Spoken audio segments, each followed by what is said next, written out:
Hello everyone, welcome to our channel Nanak education point. Myself Eena Takkar. और आज हम लेकर आए हैं जो भी स्टूडेंट मास्टर डिग्री कर रहे हैं या फिर BA, BCom, BCA, MCom, MBA अगर कर रहे हैं, अगर आपके सब्जेक्ट का नाम जो है वो है इंटरनेशनल बिजनेस फाइनेंस है, तो समझ लेना ये आपके लिए ही गेस्ट पेपर रेडी कराया गया है। और ये मोस्ट इंपॉर्टेंट क्वेश्चन है जो कि आपके एग्जाम में 100% दिखाई देंगे और इस बात की 100% गारंटी है, पेपर यहीं से आएगा, इस बात की 100% गारंटी रहेगी। ये पीडीएफ चाहिए तो दिए गए नंबर पे आप संपर्क कर सकते हैं, दिए गए नंबर पे कांटेक्ट करें, व्हाट्सएप करें, 8178359562 पर आप संपर्क कर सकते हैं। अदरवाइज आप हमें इंस्टाग्राम पे भी फॉलो कर सकते हैं और यूट्यूब पे सब्सक्राइब कर सकते हैं चैनल को। स्टार्ट करते हैं। हमारे जो लिमिटेड क्वेश्चंस ही कराऊंगी मैं, क्योंकि ये हमारी पूरी बुक का एक वन शॉट रहेगा और साथ में इंपॉर्टेंट क्वेश्चन भी इसमें रहेंगे। इसके अंदर ही सब कुछ है, सिर्फ आपको एक ही वीडियो देखनी होगी और आपका काम हो जाएगा। जो मोस्ट इंपॉर्टेंट क्वेश्चंस है वो मैं आपको करवाऊंगी, ठीक है। एंड कुछ क्वेश्चन इस पीडीएफ के अंदर रिपीटेड भी हैं। रिपीटेड का मतलब है कोई क्वेश्चन एक कितनी तरीके से किस प्रकार से पूछा जा सकता है वो भी इसके अंदर ऐड ऑन किया गया, ताकि आप लोगों को ये पता चल सके कि एग्जाम में इस तरीके से भी क्वेश्चन घुमा के पूछा जा सकता है।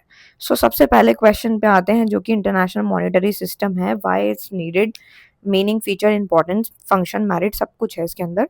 सबसे पहले हम बात करते हैं जो हमारी किताब का नाम है वो क्या है। हमारी किताब का नाम जो है वो है इंटरनेशनल बिजनेस फाइनेंस, यानी कि इंटरनेशनल बिजनेस फाइनेंस। बिजनेस के अंदर जो भी फाइनेंस चीज़ें होती हैं, जैसे पैसों से रिलेटेड चीज़ें जो होती हैं, वो किस तरीके से काम करती हैं, वो सब आज हम स्टडी करेंगे। सबसे पहले इंटरनेशनल मॉनेटरी सिस्टम क्या होता है, व्हाई इज इट नीडेड, ज़रूरी क्या है, मीनिंग, फीचर्स देखते हैं। सबसे पहले इसको हम इन शॉर्ट में आईएमएस कहते हैं, यानी कि जो ये IBO 6 का कोड है, ये 06 का कोड है, IBO 06 का कोड जो है वो एमकॉम वालों का है, तो उन्हीं के लिए ये वीडियो बनाई जा रही है। सबसे पहले इंटरनेशनल मॉनेटरी सिस्टम होता क्या है, तो नाम से ही समझ में आता है। आईएमएस जो होता है वो एक तरीके से इंटरनेशनल मॉनेटरी सिस्टम जो होता है रेफर करता है to the system of rules. मतलब इसमें सारे सिस्टम ऑफ रूल्स आते हैं, इंस्टीट्यूशन आते हैं, एग्रीमेंट आते हैं, पॉलिसीज आती हैं that govern international payment and exchange rate between countries. यानी नाम से समझ में आया कि इंटरनेशनल मॉनेटरी सिस्टम, मॉनेटरी मतलब पैसों से रिलेटेड जो सिस्टम चला आ रहा है, मतलब वो सिस्टम है जिसमें रूल्स हो गए, इंस्टीट्यूशन हो गए, एग्रीमेंट्स हो गए, पॉलिसीज हो गई, जो कि गवर्न करती है इंटरनेशनल पेमेंट को और एक्सचेंज रेट को। क्योंकि अगर हम पेमेंट करेंगे तो उनकी अपनी करेंसी होती है, इंडिया की अपनी करेंसी है, अनदर कंट्री की अपनी एक करेंसी होती है, जो कि एक्सचेंज रेट होते हैं बिटवीन कंट्रीज। और इस प्रकार से हम चलते हैं। It help country conduct international trade, investment and financial transaction smoothly. यानी कंट्रीज को मदद मिलती है इंटरनेशनल ट्रेड करने में, कि अगर हमें एक्सपोर्ट इम्पोर्ट करना है वो हम कर सकें, अगर कुछ इन्वेस्टमेंट करनी है फॉरेन कंट्री में तो वो भी कर सकें, फाइनेंशियल ट्रांजेक्शन जो है वो स्मूथली हो जाए। It provide a framework for determining exchange rate and settling international payments. ठीक है, जैसे अब मैं आपको एक छोटा सा एग्जांपल देती हूँ। अब क्या होता है कि कई बच्चे क्या करते हैं जो कि इंटरनेशनली पढ़ाई कर रहे हैं, ठीक है, और वो मेरे से नोट्स वगैरह लेते हैं, ठीक है। सो वो मतलब क्या है, वो भी एक तरीके का क्या है कि हम लोग जो है वो अपने जो भी उनका यूएसडी डॉलर है या फिर जो भी उनकी करेंसी है, वो इंडियन रुपीस के हिसाब से जो भी कैलकुलेशन होती है वो करके पे कर देते हैं, ठीक है। तो इसी प्रकार से भी बिजनेसेस होते हैं। Institution like IMF place important role play करता है कोई भी सिस्टम को मैनेज करने में। आईएमएस जो होता है वो एसेंशियल है, बहुत ज़रूरी है, जिससे कि स्टेबिलिटी और कॉर्पोरेशन आता है ग्लोबल इकोनॉमी। ग्लोबल मतलब अगर किसी को कोई कोऑर्डिनेशन करना है, बिजनेस करना है, एक्सपोर्ट इंपोर्ट करना है तो वो इजीली कर सकता है। इसके कुछ फीचर्स हैं, यानी कि आईएमएस के सबसे पहला आता है ग्लोबल फाइनेंशियल फ्रेमवर्क रहता है, यानी इसके अंदर रूल एंड रेगुलेशन जो होते हैं फॉर इंटरनेशनल मॉनेटरी रिलेशन, कि अगर आप कोई भी मॉनेटरी ट्रांजेक्शन कर रहे हैं तो आपको एक्सचेंज रेट पता होना चाहिए कि आपकी कंट्री के हिसाब से ये चल रहा है और आपको दूसरी कंट्री की जो करेंसी जाननी है, जैसे इंडियन का इंडियन रुपी है, ठीक है। और बाहर की कंट्री की बात करूं, जैसे थाईलैंड का थाई बाट हो गया, ठीक है, मलेशिया में रिंगिट चलते हैं। तो इस प्रकार से जो है अलग अलग कंट्री की अपनी अपनी करेंसी नेम होते हैं, उसके हिसाब से उनकी एक वैल्यू होती है, तो उसके हिसाब से एक्सचेंज रेट होता है। एक्सचेंज रेट मैकेनिज्म होता है how currency are exchange with one another, कि कैसे वो एक्सचेंज होने वाली है, ठीक है। क्योंकि जब भी हम कहीं घूमने भी जाते हैं तो भी हम देखते हैं कि हमें उनकी करेंसी लेके जानी होती है सो दैट हम शॉपिंग या और काम कर सकें। इंटरनेशनल लिक्विडिटी रहती है, ensure availability of reserve and foreign exchange for international trade, यानी कि अवेलेबिलिटी होनी चाहिए रिजर्व की, फॉरेन एक्सचेंज की, ताकि हम इंटरनेशनल ट्रेड कर सकें। यहाँ तो बात बिजनेस पॉइंट ऑफ व्यू से हो रही है, एक्सपोर्ट इम्पोर्ट की हो रही है। बैलेंस ऑफ पेमेंट भी एडजस्ट होता है क्योंकि कंट्री को मदद मिलती है करेक्ट बैलेंस ऑफ पेमेंट इनबैलेंसेस, यानी जो जब बीओपी इनबैलेंस होता है तो उसको ठीक करने का काम ही किसका होता है, ये हमारे आईएमएस का होता है। इंस्टीट्यूशनल सपोर्ट मिलता है हमारे को, वर्ल्ड बैंक सपोर्ट करता है, आईएमएफ सपोर्ट करता है, एंड इकोनॉमिक कॉर्पोरेशन में भी सपोर्ट मिलता है, ठीक है। सबसे पहले इंटरनेशनल मॉनेटरी सिस्टम जरूरी क्यों है? तो सबसे पहले facilitate international trade, help country make smooth payment for import and export, की अगर कोई इंपोर्ट एक्सपोर्ट हो रहा है तो वो स्मूथली हो जाए। तो इसीलिए जो है ये आईएमएस जो है मदद करता है, इसलिए जरूरी भी है। और एक्सचेंज रेट में स्टेबिलिटी आती है, यानी कि जो एक्सक्लूसिव फ्लक्चुएशंस हो रहे हैं वो कम हो जाते हैं, इकोनॉमिक ग्रोथ इससे प्रमोट होती है, इंटरनेशनल लिक्विडिटी भी बनी रहती है, और जो बीओपी की प्रॉब्लम है वो मैंने आपको बताई वो भी रिजॉल्व हो जाती है। इस प्रकार से आप जो है इसको लिख सकते हैं।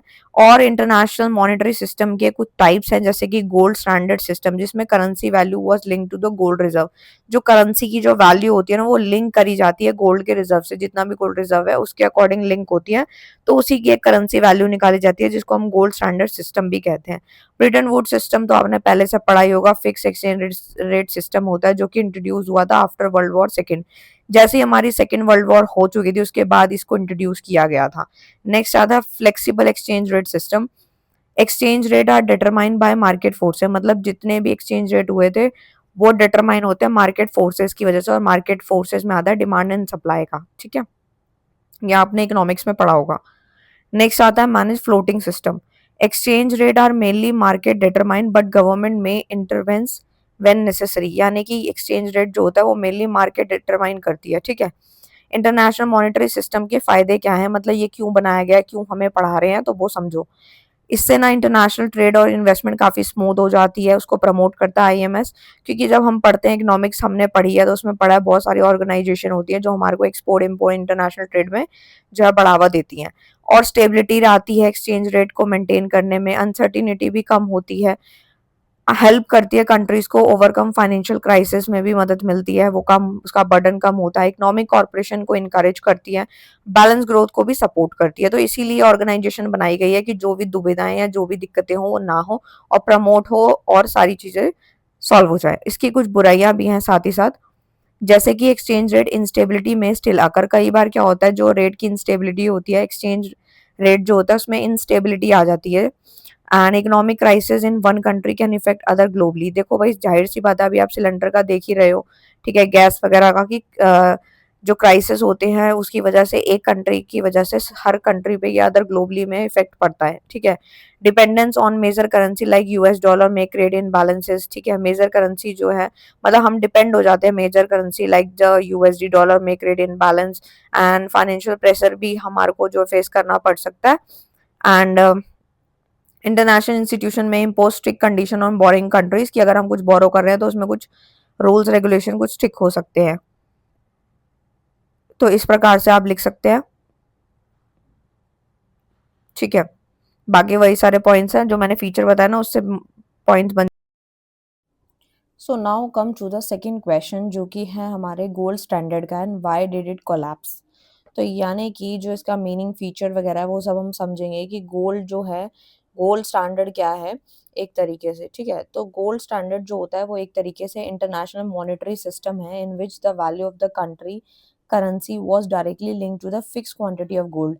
यानी कि अगर मैं बोलूं कि गोल्ड स्टैंडर्ड का जो सिस्टम था वो बहुत पहले चला करता था, और ये एक तरीके का इंटरनेशनल मॉनेटरी सिस्टम है जिसके अंदर क्या होता है, किसी भी एक पर्टिकुलर कंट्री की जो करेंसी की वैल्यू होती है वो डायरेक्टली लिंक होती है, किससे लिंक होती है, एक फिक्स क्वांटिटी ऑफ गोल्ड से, ठीक है। लेट सपोज एक एग्जांपल लेते हैं यहाँ पर कि अगर मान लो 10 ग्राम गोल्ड जो है वो यहाँ पे 50,000 का है इंडिया के अंदर, ठीक है, और वही सेम जो है 10 ग्राम गोल्ड की जो वैल्यू है वो हमारे बाहर की कंट्री में जो है वो मान लो $500 की है, ठीक है। तो $500 की है, तो अगर मैं यहाँ पे $1 कैलकुलेट करती हूँ तो 50,000 को अगर मैं डिवाइड देती हूँ 500 से, तो $1 इज इक्वल टू 100। ठीक है, तो $1 जो है वो कितने रुपए का हो गया, 100 रुपए का हो गया। तो दैट मीन्स यहाँ पे क्या हुआ, गोल्ड स्टैंडर्ड का मतलब ही यही है कि पर्टिकुलर करेंसी की जो वैल्यू है, कंट्री की जो करेंसी की जो वैल्यू, वो डायरेक्टली लिंक होती है एक फिक्स क्वांटिटी ऑफ गोल्ड के साथ। ठीक है, और इस सिस्टम के अंदर क्या होता है, paper currency could be converted into gold at a pre determined rate. और एक तरीके से इस सिस्टम के अंदर क्या होता है, जो करेंसी होती है वो कन्वर्ट हो जाती है गोल्ड में, एक प्री डिटरमाइंड रेट पे रेट तय हो जाता है, और उतना जो गोल्ड होता है, लेट सपोज अगर हम कुछ इम्पोर्ट कर रहे हैं और हमारे पास पैसे नहीं है, तो हम पैसे देने के बजाय उतना जो है गोल्ड दे देंगे। ठीक है, तो इस प्रकार से जो है एक्सचेंज चलते हैं। तो government maintain gold reserve to support the currencies, यानी कि गवर्नमेंट क्या करती है, मेंटेन करती है गोल्ड रिजर्व को, रिजर्व करके रखती है ताकि करेंसी को सपोर्ट किया जा सके। And international trade payment was settled through gold, और जितने भी इंटरनेशनल ट्रेड पेमेंट्स होती है, जैसे मैंने अभी इम्पोर्ट का एग्जाम्पल दिया, तो ज़रूरी नहीं है कि वो इंडिया के लिए है, आप कोई भी कंट्री का एग्जांपल दे के समझा सकते हैं कि अगर इंपोर्ट कर रहे हैं, कुछ सामान मंगा रहे हैं और पैसा नहीं है, तो गोल्ड दे दो उतनी टर्म्स में कि एक वैल्यू निकल के आ जाएगी गोल्ड की, कि हाँ भाई जैसे मैंने अभी बताया 10 ग्राम, 5 ग्राम, 20 ग्राम। ठीक है, तो इस प्रकार से जो तोला होता है, ठीक है, उस प्रकार से जो है वो उसकी वैल्यू जो है निकाल ली जाती है। तो गवर्नमेंट मेंटेन गोल्ड रिजर्व, ये तो बता दिया। International trade payment was settled through gold और करेंसी बैक्ड बाय गोल्ड। ठीक है, the gold standard was widely used during the 19th and earlier 20th century to maintain stability in the international trade and exchange rate. कि पहले जो country के अंदर जो एक तरीके से इंटरनेशनल ट्रेड हो रहा था, एक्सपोर्ट इम्पोर्ट हो रहा था, एंड एक्सचेंज रेट जो हो रही थी, जो चेंजेस हो रही हैं, मतलब जो भी करेंसी की वैल्यू जो एक्सचेंज होती है, तो उसको उसके अंदर स्टेबिलिटी मेंटेन करने के लिए ये वाइडली यूज होता था, और ये 90th एंड 20th सेंचुरी के स्टार्टिंग में यूज हुआ करता था। ठीक है, तो अब मैं बात करूं उसके फीचर्स के बारे में बात करूं, तो फीचर ऑफ गोल्ड स्टैंडर्ड जो होता है, तो सबसे पहला वही है, गोल्ड बेस्ड करेंसी थी, यानी कि करेंसी की वैल्यू करी जाती थी fix in terms of gold की टर्म्स में। फ्री कन्वर्टेबिलिटी थी कि paper money should be could be exchange for gold, freely जो है वो एक्सचेंज हो जाता था, और एक वैल्यू निकाल ली जाती थी, जैसे मैंने अभी आपको निकाल के दिखाई। फिक्स एक्सचेंज रेट था, गोल्ड रिजर्व हो गया। इस प्रकार से आप इसके पॉइंट जो है लिख सकते हो, और ये एक तरीके से इंटरनेशनल एक्सेप्टेंस थी कि अगर हमें कोई इंटरनेशनल पेमेंट करनी है तो उसके बजाय हम गोल्ड जो है दे सकते हैं, और वो यूनिवर्सली एक्सेप्टेड भी है। ठीक है, इसीलिए कॉन्सेप्ट पढ़ाया जा रहा है, क्योंकि हमारी जो किताब का नाम ही यही है, इंटरनेशनल बिजनेस फाइनेंस, की जो हमारे इंटरनेशनल एक्सपोर्ट इम्पोर्ट हो रहा है, वो जो बिजनेस हो रहा है, उसमें फाइनेंस किस तरीके से काम करता है, पैसे की जो एक्सचेंज रेट है या गोल्ड रिजर्व है, वो सारी आप चीज़ें हम पढ़ रहे हैं। सो गोल्ड की कन्वर्टेबिलिटी है। ठीक है, foreign and people and foreign government could convert currency into gold, मतलब वो करेंसी को जो है गोल्ड में बदल देती थी, एक वैल्यू निकाल दी। इंटरनेशनल पेमेंट्स थी, यानी कि country settle trade deficit by transferring gold, कि कंट्री में जो ट्रेड के जो डेफिसिट हो गई है, जो कमी आ गई है, उसको सेटल डाउन करने के लिए गोल्ड को ट्रांसफर कर देती थी। बैलेंस ऑफ पेमेंट एडजस्टमेंट में क्या होता है, good outflow reduce money supply, और एक तरीके से जो गोल्ड का जो आउटफ्लो था, जब वो जा रहा था, उसका आउटफ्लो चल रहा था, तो सब मनी की सप्लाई जो होती है, इम्पोर्ट जो होता है वो कम हो जाता है, और gold inflow increase money supply and export, और जो गोल्ड का इनफ्लो होता है वो मनी सप्लाई और एक्सपोर्ट को बढ़ा देता है। ठीक है, तो एक तरीके से इसके मेरिट्स वगैरह भी समझ लो कि क्या होते हैं। तो स्टेबल एक्सचेंज रेट को मेंटेन करता है gold standard, international trade and investment को इनकरेज करता है, और हमारे इन्फ्लेशन गरीबी को कम, सॉरी इन्फ्लेशन जो महंगाई जो बढ़ रही है उसको कम करने का काम करता है, limited money supply and confidence लेकर आता है मॉनेटरी सिस्टम में। तो ये सारे पॉइंट जो मैंने बताए हैं, इससे आपको मेरिट्स भी समझ आ गए हैं, फीचर्स एंड फंक्शन आप आराम से लिख सकते हो। Now come to the third question. Third question है परचेजिंग पावर पैरिटी, पीपीपी जो होता है, what is relevance in explaining changes in exchange rate. तो पीपीपी क्या होता है, ट्रिपल पी जो होता है वो क्या होता है, इसका मतलब क्या है, परचेजिंग पावर पैरिटी, ये होता क्या है। तो देखो भाई, इसका मतलब एक्चुअल में होता ये है, ये एक ऐसी थ्योरी है जिसमें एक्सप्लेन किया गया है, रिलेशनशिप बताया गया है, किसके बारे में, exchange rate and price level of different countries. तो यानी कि जो डिफरेंट कंट्रीज हैं, जैसे कि मलेशिया हो गया, सिंगापुर हो गया, या आपका बाली हो गया, ये जो डिफरेंट अनदर कंट्रीज हैं, उनकी जो डिफरेंट कंट्रीज के जो प्राइस लेवल्स होते हैं वो, और हमारा जो एक्सचेंज रेट है, ठीक है, एक्सचेंज रेट और प्राइस लेवल जो होते हैं, इन दोनों के बीच का रिलेशन बताता है पीपीपी, यानी कि परचेजिंग पावर पैरिटी। अब इसमें होता क्या है, एक तरीके से अगर हम इसको समझें तो एक तरीके से according to the PPP exchange rate adjust so that the same goods and service cost the same in different countries when measured in common currency. आपको पता है जब आप इंडिया में रहते हो तो आपका जो सामान जितने का आता है उतना बाहर की कंट्री में नहीं आता। यूएसडी डॉलर को अगर आज हम कैलकुलेट करके देखते हैं, मतलब अगर हम गूगल पे भी यूएसडी डॉलर का जो रेट है वो चेकआउट करेंगे आज के हिसाब से, तो आज इसका प्राइस चल रहा है 95.37 जब मैं ये वीडियो बना रही हूँ। तो ये इंडियन रुपी के हिसाब से यानी कि $1 की वैल्यू जो मैं बता रही हूँ, तो मतलब $1 जो है वो इंडियन रुपी के हिसाब से जो चल रहा है वो चल रहा है 95.37। ठीक है? आप इसको जो है चेंज भी कर सकते हो, ठीक है? मतलब इंडियन रुपी को हटा के किसी और करेंसी में चेकआउट करना चाहो तो वो भी आप कर सकते हो, ठीक है? इतनी बात समझ आई? तो होता क्या है कि ये जो होता है इसमें फ्लक्चुएशंस आती रहती है, चेंज होता रहता है, करेंसी चेंज होती रहती है। करेंसी चेंज नहीं होती, बेसिकली यहाँ पे वैल्यू उसकी बदलती रहती है। तो वैल्यू जो होती है वो उसमें बदलाव आता है, ठीक है?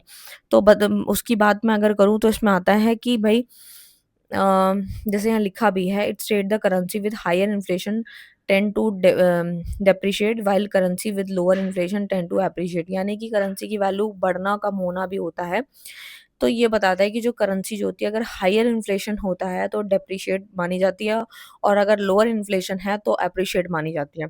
और ये जो हमारी परचेजिंग पावर पैरिटी है वो मदद करती है हमारे को purchasing power of currency across countries, ठीक है? तो यानी कि अगर आपको ये समझना है ये कैसे कैलकुलेट होता है, तो यानी कि हमें क्या करना होता है, डिफरेंट कंट्रीज की जो प्राइसिंग होती है, जो वैल्यू होती है करेंसी की, तो उसको क्या करना होता है, दोनों मीट कराते हैं और एक टाइम पे जो है दोनों जो है दोनों की करेंसी जो होती है वो एक टाइम पे मीट करती हैं, और जहाँ पे ये दोनों मीट करती हैं उसी पॉइंट पे एक्सचेंज रेट डिसाइड हो जाता है कि हाँ इस कंट्री का इतनी वैल्यू होनी चाहिए, ठीक है?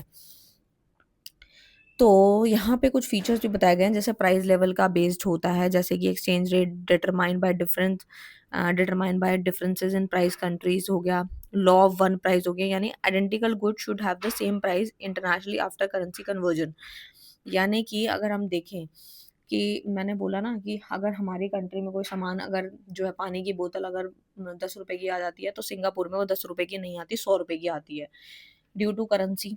ठीक है, करेंसी की जो वैल्यू एप्रिशिएट है वहाँ पे करेंसी जो है वो बहुत महंगी है।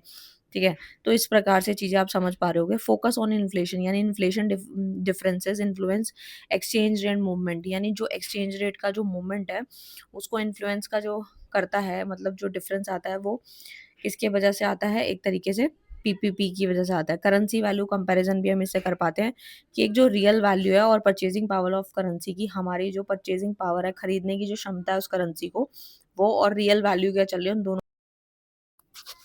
जो क्वेश्चन इंपॉर्टेंट है वो मैं सब कराती जा रही हूँ। वैसे तो पीडीएफ काफ़ी लंबा है, अगर मैं इसको कराऊंगी तो 5-6 घंटे लग जाएंगे। ठीक है, सारे क्वेश्चन नहीं करने, मैं सिर्फ इंपॉर्टेंट करा रही हूँ आप लोगों को। ठीक है, तो सबसे पहले तो यहाँ पे एक डिफरेंस आता है डोमेस्टिक फाइनेंशियल मार्केट का और फॉरेन फाइनेंशियल मार्केट का। तो देखो ये फाइनेंशियल मार्केट जो एफएम होता है उसके आगे डोमेस्टिक और फॉरेन लगा है, तो इसमें मतलब क्या है, तो डोमेस्टिक का मतलब है financial market operating with in a country, मतलब जो भी मार्केट जो है वो ऑपरेट हो रही है हमारी कंट्री के अंदर तो उसे हम डोमेस्टिक फाइनेंशियल मार्केट बोलेंगे। लेकिन अगर हमारी कंट्री के बॉर्डर लाइन को क्रॉस कर रही है तो यानी कि वो फॉरेन फाइनेंशियल मार्केट कहलाएगी, नाम से भी क्लियर है। इसमें डोमेस्टिक करेंसी चलती है, अगर इंडिया के अंदर ही कोई बिजनेस हो रहा है या कोई चीज़ें ऑपरेट हो रही है, कोई मार्केट चल रही है तो पता है इंडियन रुपी ही चलेगा। और अगर सिंगापुर में हो रहा है तो वहाँ पे जो है उनकी अपनी करेंसी चलेगी। ठीक है, लेकिन अगर मैं बात करूँ फॉरेन फाइनेंशियल मार्केट की, तो इसमें फॉरेन एंड मल्टीपल करेंसीज चलती हैं, अलग अलग कंट्री की अपनी अपनी करेंसी है। जैसे कि अगर मैं थाईलैंड की बात करूँ वहाँ थाई बाट, मलेशिया में रिंगिट हो गए, ठीक है, यूएस में यूएस डॉलर हो गए। तो इस प्रकार से करेंसीज जो है वो चलती है, और इसका स्कोप क्या है, इसमें होता है लिमिटेड टू नेशनल बाउंड्री, क्योंकि हम बाउंड्री के अंदर ही काम कर रहे हैं तो यहाँ पे स्कोप बहुत लिमिटेड होता है। लेकिन अगर मैं फॉरेन मार्केट की बात करूँ तो यहाँ पे इंटरनेशनल रेगुलेशन और ग्लोबल इंस्टीट्यूशंस आते हैं जो कि उसको इन्फ्लुएंस करते हैं, और ये एक तरीके से इंटरनेशनल इन नेचर होती है क्योंकि ये बाहर की कंट्रीज में भी हम डील कर पा रहे हैं। रेगुलेशन की बात करूँ तो यहाँ पे क्या होता है, control by domestic government and central bank के द्वारा ये रेगुलेट होती है। बट यहाँ पर ये international regulations and global institution के द्वारा इन्फ्लुएंस होती है। यहाँ डोमेस्टिक इन्वेस्टर और इंस्टीट्यूशन देखने को मिलते हैं क्योंकि यहाँ पे कंट्री बॉर्डर के अंदर ही काम हो रहा है। और यहाँ पर क्या होता है, इंटरनेशनल इन्वेस्टर्स होते हैं, बाहर वाले लोग भी पैसा लगाते हैं, जैसे कि मल्टीनेशनल इंस्टीट्यूशन जैसे एमएनसीज वगैरह। एक्सचेंज रेट की बात करूँ तो यहाँ पे less affected by exchange rate, लेकिन यहाँ पे हाईली इफेक्टेड होता है। और यहाँ पे जो होता है इंटरनल कैपिटल मूवमेंट होती है, लेकिन यहाँ बॉर्डर को क्रॉस करती है। और अगर मैं इसके एग्जांपल्स की बात करती हूँ तो यहाँ पर जो एग्जांपल आता है वो आता है Indian stock market, domestic banking system, ये इसके एग्जांपल्स है, क्योंकि हमारे देश के अंदर ही स्टॉक मार्केट चल रही है, डोमेस्टिक बैंकिंग सिस्टम हो रहा है, तो वो डोमेस्टिक इन बिजनेस में आती है। और ये इसमें आती है फॉरेन एक्सचेंज मार्केट हो गया, यूरो मार्केट हो गया, ये सब जो है एग्जांपल्स इसके आप लिख सकते हैं। इसी से आपके मेरिट्स एंड डीमेरिट्स बन जाते हैं। Now come to the six question, जो कि सिक्स क्वेश्चन है वो क्या है, इंटरनेशनल मनी ट्रांसफर मैकेनिज्म क्या होता है। तो देखो भाई, नाम से चीजें समझ में आ रही है कि international money transfer mechanism refers to the system and process through which money is transfer from one country to another. नाम से भी क्लियर है, इंटरनेशनल मनी ट्रांसफर कब होती है कि जब पैसा जो है मनी ट्रांसफर होती है एक कंट्री से लेके किसी अनदर कंट्री में, तो उसे हम इंटरनेशनल मनी मॉनेटरी मैकेनिज्म बोलते हैं। फैसिलिटेट करता है ये इंटरनेशनल पेमेंट को, जैसे हमने कोई ट्रेड करा, व्यापार करा, एक्सपोर्ट इंपोर्ट किया, या फिर हमने कोई इन्वेस्टमेंट करी है, रेमिटेंस टूरिज्म हो गया, कोई फाइनेंशियल ट्रांजेक्शन करी है जैसे कि bank, financial institution, transfer company, digital payment system, ये सारे इंपॉर्टेंट रोल प्ले करते हैं एक मैकेनिज्म में।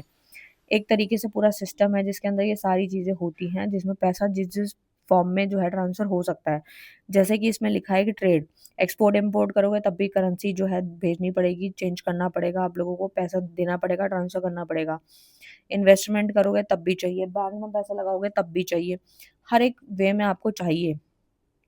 An international transfer involves conversion of one currency into another through the foreign exchange market, यानी कि यहाँ पे करेंसी जो है वो कन्वर्ट होती है और उनको जो अपनी करेंसी चाहिए वो उसी फॉर्म में लेते हैं और उसको पहले कन्वर्ट करके बता देते हैं।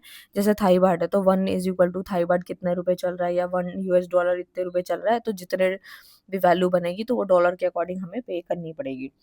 So international travel mechanism, sorry, अब इंटरनेशनल मनी ट्रांसफर मैकेनिज्म के फीचर्स क्या है। क्रॉस बॉर्डर ट्रांजैक्शन है, ये तो मैंने आपको अभी बताया, कन्वर्ज जो हमारी करेंसी है वो भी कन्वर्ट होती है। बैंकिंग नेटवर्क में आता है आपका use international banking system and financial institutions आते हैं, क्योंकि वही सब इसमें डील करते हैं। सिक्योर पेमेंट प्रोसेस रहता है, ट्रांजैक्शन है जो प्रोटेक्टेड रहती है banking regulation and security system के मुताबिक। एंड ग्लोबल कनेक्टिविटी है, क्योंकि कोई भी इंडिविजुअल, कोई भी बिजनेस, कोई भी गवर्नमेंट, वर्ल्ड वाइड हर एक चीज़ जो जब कनेक्ट हो जाती है तो ही ये ट्रांसफ़र पेमेंट होती है। आई होप आपको क्लियर होगा। नेक्स्ट इसका यहाँ पर जो है एक प्रोसेस है इंटरनेशनल मनी ट्रांसफर मैकेनिज्म का। सबसे पहले क्या होता है, सबसे पहला पॉइंट आता है इनिशिएशन ऑफ ट्रांसफ़र, यानी कि हम क्या करते हैं, हम रिक्वेस्ट को सेंड करते हैं through a bank and money transfer service के द्वारा। फिर हम वेरिफिकेशन प्रोसेस पे आ जाते हैं, यानी कि ट्रांजैक्शन की डिटेल एंड आइडेंटिटी जो है वो वेरीफाई की जाती है। उसके बाद करेंसी का कन्वर्जन होता है।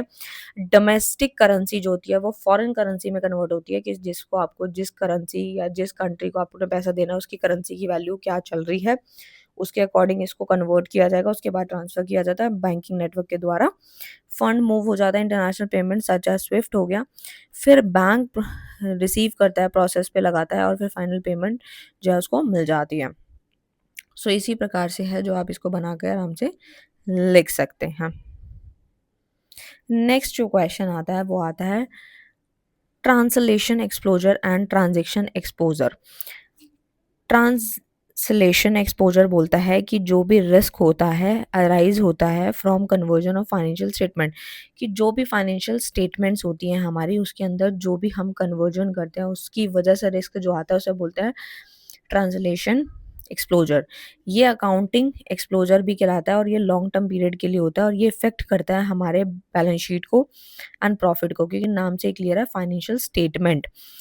एंड एक तरीके से arises due to translation of foreign subsidy account की वजह से ये होता है, नॉन कैश इफेक्ट होता है इसका। For example conversion of foreign branch account, यानी कि अगर आप कुछ कन्वर्जन कर रहे हैं फॉरेन ब्रांच अकाउंट से, तो ये दुविधा, ये रिस्क आपको देखने को ट्रांजेक्शन एक्सपोजर मिलता है, यानी कि ये ट्रांसलेशन एक्सपोजर देखने को मिलेगा। लेकिन ट्रांजेक्शन एक्सपोजर की बात करूँ तो इसमें रिस्क अराइज होता है from exchange rate change in business transaction, यानी कि यहाँ जो रिस्क हो रहा है, अराइज हो रहा है, वो एक्सचेंज रेट के चेंज होने से हो रहा है, जो भी हम बिज़नेस की ट्रांज़ैक्शन कर रहे हैं उसमें एक्सचेंज रेट में ही बदलाव आ रहा है, ठीक है? यानी कैश फ्लो एक्सपोज़र है, actual cash inflow and outflow को ये इफ़ेक्ट करता है, जितना पैसा आ रहा है, जा रहा है, शॉर्ट टर्म के लिए होता है। International trade and financial transaction होती है, इसमें डायरेक्ट कैश का इफ़ेक्ट आता है। For example export payment receive in foreign currency, कि हमने जो एक्सपोर्ट किया, हमने अपने माल जो है दूसरी कंट्री को बेचा, तो दूसरी कंट्री से जो हमारे को पैसा आया है, फॉरेन करेंसी रिसीव हुई है, उसकी वजह से ये होता है, जिसको हम ट्रांज़ैक्शन एक्सपोज़र भी कहते हैं, यानी कि ट्रांज़ैक्शन में देखने को मिलता है ये रिस्क, ठीक है? यानी एक्सचेंज रेट के चेंज होने की वजह से ये देखने को मिलता है। नेक्स्ट क्वेश्चन पे आती हूँ, प्राइज़िंग पे, ठीक है? सो प्राइज़िंग का क्वेश्चन देख लेते हैं एक बारी, कि भाई ट्रांसफ़र प्राइसिंग क्या होता है? Transfer pricing refers to the price charge for goods and service, technology और fund transfer between that different division, subsidiaries और branches of the same multinational company. यहाँ पे जो एमएनसीज़ होती हैं उसके अंदर जो भी सामान, सर्विस, टेक्नोलॉजी, फंड ट्रांसफ़र होता है डिफरेंट डिवीज़न्स में के बीच में, जैसे सब्सिडियरी, ब्रांचेज़, ये सब अलग-अलग ब्रांच में जो ट्रांसफ़र होता है उसको हम ट्रांसफ़र प्राइसिंग बोलते हैं, ठीक है? एक तरीके से ये इंटरनल प्राइसिंग सिस्टम होता है, अंदर ये सिस्टम जो है फॉलो हो रहा होता है, प्राइस जो होते हैं वो फिक्स होते हैं हर एक ट्रांज़ैक्शन के, और ऑर्गनाइज़ेशन भी सेम ही होती है, चेंज नहीं होती। यूज़ बाय मल्टीनेशनल कंपनी, और मल्टीनेशनल कंपनीज़ एमएनसीज़ को यूज़ करती हैं operating in a multiple countries में, ठीक है? कंपनी वही है लेकिन उनकी जो ब्रांच होती हैं वो अलग-अलग जगह होती हैं, एंड ये हमारे प्रॉफिट एलोकेशन को भी इफ़ेक्ट डालती हैं, यानी कि how profit are distributed among branches, की अलग-अलग ब्रांच में प्रॉफिट कैसे बटेगा उसको डिटरमाइन करती है। टैक्स की प्लानिंग टूल है, यानी कंपनी में use transfer pricing to reduce overall tax burden. ये कंपनी क्या करती है, अपने ट्रांसफर प्राइसिंग को इस्तेमाल करती है ताकि उनका जो ओवरऑल टैक्स बर्डन है वो भी घट जाए। और यहाँ पे डिसीज़न लिए जाते हैं, डिसीज़न, ताकि डिवीज़न परफॉर्मेंस एंड एफिशिएंसी में मदद मिल सके। इससे क्या होता है, प्रॉफिट एलोकेशन होता है, टैक्स भी कम होता है, परफॉर्मेंस भी इवैल्यूएट होती है और कॉस्ट भी कंट्रोल होती है। तो इस प्रकार से आप come to the next question, ठीक है? तो नेक्स्ट क्वेश्चन है हमारा, type of guarantees bond issue to safeguard the interest of buyer and seller in international trade. Meaning, feature, type, function, process, merit, demerits, हर एक चीज़ यहाँ पे समझेंगे, ठीक है? तो मेरे को अभी यहाँ पर जो है लिमिटेड ही पढ़ाना पड़ रहा है क्योंकि ये पूरी किताब बनी हुई है, ठीक है? अगर मैं इसको सारे क्वेश्चन कवर कराऊँगी तो आपको कम से कम मुझे 5-6 घंटे तो आपको देने पड़ेंगे। तो 5-6 घंटे की तैयारी रहेगी, लेकिन अभी ये लिमिटेड पीरियड के अकॉर्डिंग मैं बना रही हूँ और इम्पोर्टेंट क्वेश्चन ही बता रही हूँ। सो सबसे पहले गारंटी एंड बॉन्ड्स क्या होता है? तो ये एक फाइनेंशियल कमिटमेंट होती है जो कि इशू किए जाते हैं मेनली बाय द बैंक। कोई बैंक इसको जो है वो इशू करता है या फिर फाइनेंशियल इंस्टीट्यूशन जो होता है वो इसको इशू करता है, ताकि जो बायर्स एंड सेलर हैं वो अगर इंटरनेशनल कोई ट्रेड ट्रांज़ैक्शन कर रहे हैं तो उनको उसमें प्रोटेक्शन मिल सके, इसलिए उनको गारंटी एंड बॉन्ड्स में जो है मिलता है। They provide assurance the contractual obligation will be fulfilled by the concern party, कि एक तरीके से यहाँ पर जो हो रहा है, जो प्रोवाइड किया जा रहा है, एश्योरेंस दिया जा रहा है, जो कॉन्ट्रैक्चुअल ऑब्लिगेशन है जो भी बायर एंड सेलर के बीच का, वो फुलफिल होगा एक कंसर्न पार्टी के द्वारा। इसमें एक पार्टी अगर फेल हो जाती है perform according to the contract to bank and guarantor compensate the affected party, की अगर कोई पार्टी फेल हो जाती है पेमेंट करने में या किसी भी चीज़ को लेके कॉन्ट्रैक्ट में, तो जो बैंक या गारंटर होता है वो कंपनसेट करेगा इफेक्टेड पार्टी के साथ, ठीक है? सो यहाँ पर इसके कुछ फीचर्स है, फीचर आपकी डेफिनेशन से ही बनते हैं, ये बात वो आपको समझनी है कि डेफिनेशन ही आपके फीचर बताती है और वही फीचर आपके मेरिट एंड डीमेरिट अपने आप बन जाते हैं उससे, ठीक है? तो अगर कॉन्सेप्ट मीनिंग क्लियर है ना, तो सब कुछ क्लियर है। फीचर पूछे, कैरेक्टरिस्टिक नेचर पूछे तो बात वही है। ऐसा ना हो कि यहाँ पे मैं फीचर पढ़ा रही हूँ और आपके एग्जाम में कैरेक्टरिस्टिक पूछ लिया, तो आप सोचे कि मैम ये कौन-सा क्वेश्चन आ गया, तो आपको इस चीज़ को समझना है।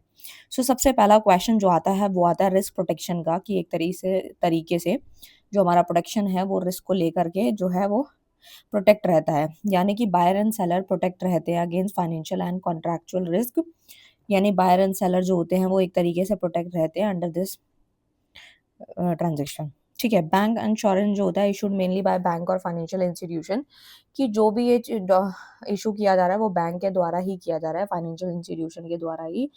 जो गारंटी बॉन्ड दिया जा रहा है वो बैंक के द्वारा दिया जा रहा है, एश्योरेंस लिया जा रहा है। इंटरनेशनल ट्रेड सपोर्ट भी यहाँ पे मिलता है, यानी कि इम्पोर्ट एक्सपोर्ट की जो ट्रांजेक्शन है ये इंटरनेशनल कॉन्ट्रैक्ट हो रहे हैं, लीगली बाइंडिंग है।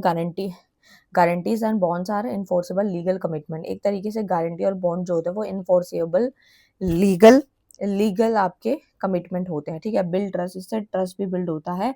कॉन्फिडेंस इंक्रीज होता है किसके बीच का, ट्रेडिंग पार्टीज के बीच का, क्योंकि जो धोखाधड़ी या जो दिक्कतें या जो टेंशन जो माइंड में बनी है वो खत्म हो जाती है इससे, क्योंकि इसमें गारंटर जो होता है वो इस चीज को लेके समझता है और आगे बढ़ता है। Type of guarantee bond in international trade, bid bond क्या होता है, जो कि issue to ensure that the bidder will accept the contract if selected, कि भाई यहाँ पर जो होता है इशू किया जाता है, टू इशू इसलिए किया जाता है ताकि जो बिडर है वो एक्सेप्ट कर सके उस कॉन्ट्रैक्ट को, अगर उसने सिलेक्ट कर लिया है तो। Protect the buyer against withdrawal और रिफ्यूजल बाय द बिडर, ठीक है। यहाँ पे बायर को प्रोटेक्ट किया जाता है किसके अगेंस्ट में, या फिर बिडर अगर विड्रॉल कर ले या फिर रिफ्यूजल की सिचुएशन आ जाए तो, ठीक है। परफॉर्मेंस बॉन्ड क्या होता है, guarantees proper completion of the contract according to the agree term, कि जो भी जब भी कॉन्ट्रैक्ट हो रहा था बायर एंड सेलर के बीच में, उन्होंने एक एग्री टर्म को जो है एग्री किया था कि हाँ ऐसे ऐसे होगा, अगर मैं सामान दूंगा तो मुझे ऐसे ऐसे पैसे मिलेंगे। तो एक कॉन्ट्रैक्ट में जब ये लोग आए थे तो यहाँ पर परफॉर्मेंस बॉन्ड हमें यही बताता है कि guarantee proper complete of the contract मानी जाती है किसके अकॉर्डिंग, एग्री टर्म के according. And protect the buyer if the seller fail to perform, यहाँ पे बायर को प्रोटेक्ट किया जाता है कि अगर सेल फेल हो जाता है कुछ भी परफॉर्म करने में तो बायर यहाँ प्रोटेक्टेड रहेगा, ठीक है। बाकी इसमें आप जो है 2-3 भी सफिशिएंट है, इतने भी आप बना करके लिख सकते हैं। और बाकी जो मैंने आपको फीचर्स बताया उससे आपके हमारे डिमेरिट बन जाएंगे। मेरिट तो बेसिकली यही है इसका कि ट्रस्ट रहता है, सिक्योरिटी, स्मूथ ट्रेड ऑपरेशन होता है, क्योंकि यहाँ पे एक सिक्योरिटी जो है वो बनी रहती है। बुराई क्या है, कॉस्ट ज़्यादा लगती है, डॉक्यूमेंटेशन ज़्यादा होते हैं, लीगल कम्प्लेक्सिटी ज़्यादा होती है, क्योंकि कोई भी चीज़ जो है फ्री में नहीं होती, बिना टाइम के नहीं होती, टाइम लगेगा तो पैसा भी लगता है, फिर डॉक्यूमेंटेशन भी ज़्यादा होती है, लीगल कम्प्लेक्सिटी भी रहती है। आई होप आपको क्लियर होगा। नेक्स्ट वाला जो क्वेश्चन आता है वो आता है आप लोगों का कैपिटल एसेट प्राइसिंग मॉडल के ऊपर है, और ये हमने फाइनेंशियल अकाउंटिंग में भी पढ़ रखा है, ठीक है। तो कैपिटल एसेट प्राइसिंग मॉडल जिसे CAPM भी कहते हैं, ये होता क्या है, एक तरीके का फाइनेंशियल मॉडल है जो कि यूज किया जाता है किसका पता लगाने के लिए, कि एसेट का जो एक्सपेक्टेड रिटर्न है वो कितना होगा on the basis of risk, कि अगर हमने कोई एसेट को बाय करा है तो उसमें रिस्क के अकॉर्डिंग उसका जो एक्सपेक्टेड रिटर्न हो सकता है वो कितना होगा, जिसको हम CAPM कहते हैं। और ये एक फाइनेंशियल मॉडल है, ये एक्सप्लेन करता है, रिलेशनशिप बताता है risk and return in the financial market, कि फाइनेंशियल मार्केट में हर एक चीज आती है जो पैसों से रिलेटेड है, और यहाँ की एसेट, स्टॉक, बॉन्ड, डिबेंचर सब आते हैं। तो फाइनेंशियल मार्केट जो हमारी मार्केट है, मेन मार्केट जो है, उसमें रिस्क और रिटर्न जो होता है, रिस्क आपको पता है कि कोई भी पर्सन जब भी कभी पैसा लगाता है तो रिस्क होता है, रिस्क अपने रिस्क पे पैसा लगाता है, ठीक है। अब वो बढ़ भी सकता है, कम भी हो सकता है, डिपेंड करता है कि उसको उसने किस कैटेगरी में लगाया है, ठीक है। एंड रिस्क एंड रिटर्न के बीच का जो रिलेशनशिप होता है वही हमारा CAPM होता है, और एक तरीके से ये हेल्प करता है इन्वेस्टर को decide whether an investment is worth the risk, ठीक है। तो हमें ऑटोमेटिक अब हमें पता होना है कि अगर हम किसी बिल्डिंग में कोई ऐसी जगह पे प्लॉट ले रहे हैं जहाँ पे हमें पता ही नहीं है कि भाई वो जो है वो अभी तक ऑथराइज नहीं है, अनऑथराइज है, लेट सपोज हम फिर भी ले रहे हैं लेकिन हमें सस्ती मिल रही है, लेकिन इन फ्यूचर वो बढ़ सकती है, तो हमने ये रिस्क पे ही तो खेला ना, हमने रिस्क पे ही तो वो लैंड एसेट को खरीदा ना, ठीक है। तो ये चीजें होती है, तो उसका भी एक अपना लेवल होता है कि आपने वो जो एसेट ली है वो डिपेंड करता है कि किस लेवल पे जाकर के ली है। मतलब अगर बहुत ज्यादा पैसा लगाया है तो आपको पता ही है रिस्क तो फिर ज्यादा ही होता है, और अगर आपने कोई छोटी चीज में, छोटी एसेट में लगाया तो इसका मतलब रिस्क आपका कम रहेगा, लेकिन प्रॉफिट भी उतना लिमिटेड होता है। तो ना इसका एक फॉर्मूला बताया गया है यहाँ पे, RF प्लस बीटा आई ब्रैकेट ई, फिर देन RM माइनस RF। तो यहाँ पे ये सारी चीजें बताई गई हैं कि जब भी इसको कैलकुलेशन में हम लेकर आते हैं तो एक फॉर्मूला जो है लगाते हैं। तो ई जो है यहाँ पे, जो RI जो है वो एक तरीके से एक्सपेक्टेड रिटर्न है, कि हम इतना एक्सपेक्ट कर सकते हैं कि रिटर्न इतना हो सकता है, ये एक्सपेक्टेड है नॉट फाइनल, ठीक है। RF जो होता है वो रिस्क फ्री रिटर्न होता है, एक तरीके से फ्री रिटर्न होता है बिना किसी रिस्क के। बीटा जो होता है, आपने अल्फा बीटा गामा तो मैथ्स के टर्म्स में पढ़ा होगा, एंड जैसे आपने थीटा वगैरह पढ़ा है, फाइ पढ़ा होगा, तो इसी प्रकार से बीटा है जो सिस्टमैटिक रिस्क होता है। RM जो है वो मार्केट रिटर्न है, और इसके कुछ फीचर है CAPM के। तो सबसे पहला तो यही है कि एक तरीके से सिस्टमैटिक रिस्क पे ये फोकस डालता है। CAPM। और एक तरीके से एज्यूम करता है इन्वेस्टर जो है वो रैशनल है, based on efficient market theory पे बेस्ड है ये, और रिलेशनशिप आपको मैंने फिर से अभी बताया ही है कि रिस्क एंड रिटर्न के बीच का होता है। लेकिन इसको करने के लिए, इस थ्योरी को लगाने के लिए, इस फॉर्मूले को लगाने के लिए कुछ चीज़ें हमें ना एजम्पशन में लेकर आनी पड़ती हैं, एज्यूम करनी पड़ती है। जैसे लाइक हम जब माइक्रो इकोनॉमिक्स पढ़ते हैं ना, तब भी हमें काफ़ी सारी चीज़ें एज्यूम करके चलते हैं, तो ही हम उस थ्योरी को, जैसे हमने कार्डिनल यूटिलिटी अप्रोच पढ़ी है, ठीक है, तो उसमें हमने काफ़ी सारी चीज़ें एज्यूम करके चली थी, तो हमें वो थ्योरी समझ आई थी, जस्ट लाइक दैट। तो एजम्पशन में क्या होता है, इन्वेस्टर्स जो होते हैं एम टू मैक्सिमाइज रिटर्न, कि इन्वेस्टर का जो मकसद है, उसका जो गोल है वो यही है कि रिटर्न सबसे ज़्यादा होना चाहिए। कोई भी टैक्सेस, क्योंकि देखो यहाँ पे एसेट में पैसा लग रहा है, और जब हम एसेट में जब पैसा लगा रहे हैं, पूंजी लगा रहे हैं, तो हम रिटर्न तो एक्सपेक्ट करेंगे ना कि मैक्सिमम ही होना चाहिए। कोई भी टैक्सेस नहीं है, कोई भी ट्रांजेक्शन कॉस्ट नहीं है, all investor have same information, हर एक इन्वेस्टर के पास सेम इन्फॉर्मेशन है, ये हम ऐसा मान के चलेंगे, ऐसा हम मान के चलेंगे। एसेट्स आर इनफाइनाइटली डिविजिबल, और हमें ये भी मान के चलना है कि एसेट जो है वो इनफाइनाइटली डिविजिबल होती है। हालांकि ऐसा कभी नहीं होता कि कोई टैक्स नहीं लगता है, कोई ट्रांजेक्शन कॉस्ट नहीं लगती है, या फिर हमें सिर्फ फायदा ही फायदा होगा, ज़्यादा से ज़्यादा फायदा होगा। और ये भी हम मान रहे हैं कि सारे इन्वेस्टर को सेम इन्फॉर्मेशन होनी चाहिए, क्योंकि हमें यहाँ मानना पड़ रहा है, क्योंकि अगर हम ये सब मानेंगे तो ही हम इस थ्योरी को जो है अच्छे से समझ पाएंगे और अप्लाई कर पाएंगे। साथ ही साथ इसके ना कुछ इंपॉर्टेंस है CAPM के, कि इन्वेस्टमेंट डिसीजन मेकिंग में ना मदद करता है, क्योंकि हमें पहले ही कैलकुलेशन कर लेते हैं, हमें पता लग जाता है कि इतना रिस्क हो सकता है तो इतना रिटर्न मिलेगा, तो हम पहले ही इन्वेस्टमेंट डिसीजन मेकिंग में ये मदद करता है। पोर्टफोलियो मैनेजमेंट भी करता है, उसमें भी काफ़ी हेल्पफुल है ये। एक तरीके से हम रिस्क की सिक्योरिटी को वैल्यू कर सकते हैं, ठीक है, कि भाई इतनी इतना रिस्क हो सकता है। Assist companies in calculating cost of equity, तो इस प्रकार से चीज़ें हैं।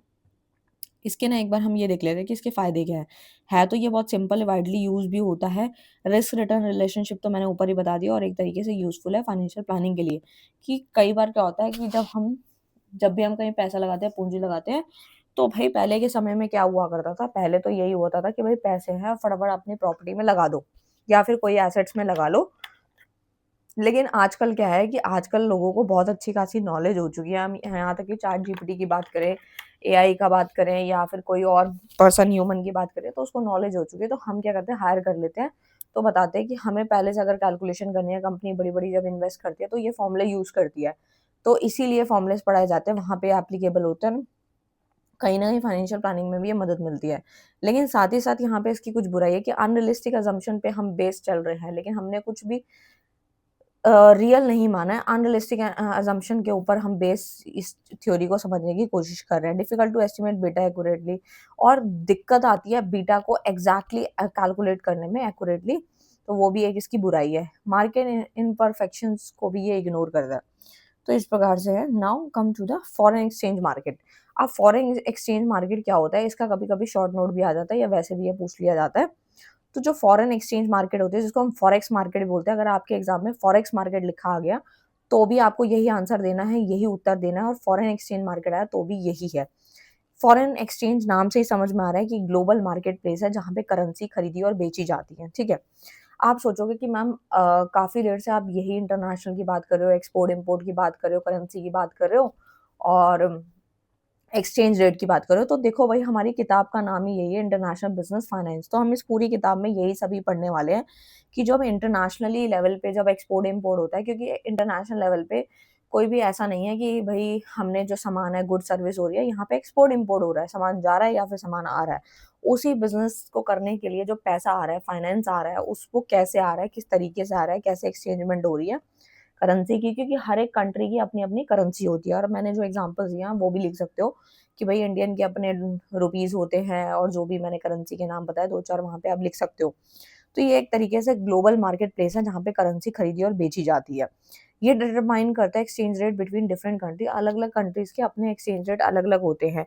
अगर हम अपनी कंट्री के हिसाब से बात करें और दूसरी कंट्री के हिसाब से बात करें, तो हर कंट्री की करेंसी जो होती है, वो दूसरी कंट्री के करेंसी के मुताबिक या तो ज़्यादा होती है या फिर कम होती है। ठीक है? मैंने इसका एग्ज़ाम्पल आपको ऊपर भी समझाया था। ठीक है? It is the largest financial market in the world, और ये एक तरीके से बहुत बड़ी फाइनेंशियल मार्केट होती है वर्ल्ड की। कौन? Foreign exchange. इसके अंदर क्या होता है, डिसेंट्रलाइज्ड ग्लोबल मार्केट है, 24 आवर ये ऑपरेशन करती है। एक तरीके से ये बिल्कुल चलती रहती है, ऑनगोइंग है, रुकती नहीं है। हाई लिक्विडिटी है, इसकी हाईली लिक्विडिटी है, जिसमें बैंक, गवर्नमेंट, बिज़नेस सब कुछ इंक्लूडेड है, सारी चीज़ें इसके अंदर आ जाती हैं। एंड साथ ही साथ फंक्शन क्या है, करेंसी का कन्वर्जन होना। आप देखते हो जब भी कहीं इंटरनेशनली आप घूमने भी जाते हो 6 दिन के लिए, 5 दिन के लिए, तो आपको क्या चाहिए होता है, आपको वहाँ की करेंसी चाहिए होती है। उनको आपके रुपीज़ से कोई लेना-देना नहीं है। उनको अपनी करेंसी में पैसा चाहिए, ठीक है? तो यानी करेंसी का कन्वर्जन, तो जब सोचो कि एक इंडिविजुअल 4-5 दिन के लिए रहने जा रहा है, तो उसे करेंसी की ज़रूरत है। सोचो एक्सपोर्ट-इम्पोर्ट में कितनी करेंसी की ज़रूरत होती होगी। फॉरेन एक्सचेंज रिस्क भी इसमें होता है और इंटरनेशनल ट्रेड भी फैसिलिटेट होता है। स्पेकुलेशन रहती है करेंसी में। तो यहाँ पर जो है कुछ मेरिट एंड डीमेरिट्स इसके देख लेते हैं। एक तो ये हाईली लिक्विडिटी होती है, ईज़ी करेंसी कन्वर्जन। देखो ईज़ी कन्वर्जन के लिए मैंने ऊपर आपको डॉलर वाला एग्ज़ाम्पल समझाया था, ठीक है? कि $1 इज़ इक्वल टू जो भी उसका रेट था, ₹100 जो भी था। तो इसी प्रकार से हम हर कंट्री की करेंसी का इवैल्यूएट करते हैं। लेट्स सपोज़ थाई बाट की बात करूँ या फिर रिंगिट की बात करूँ या फिर यूएस डॉलर के बारे में बात करूँ, तो अलग-अलग कंट्री के पहले एक सिंगल का कैलकुलेशन होता है।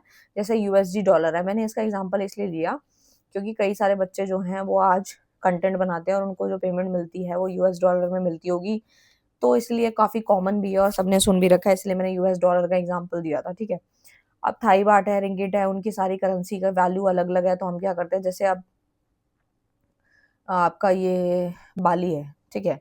तो अगर मैं बाली की करेंसी के बारे में बात करूँ, ठीक है, तो वहाँ की करेंसी मुझे नहीं पता कि आप लोग घूमने गए हैं या नहीं गए वहाँ पे, बट मैं गई हुई हूँ, ठीक है, इंडोनेशिया।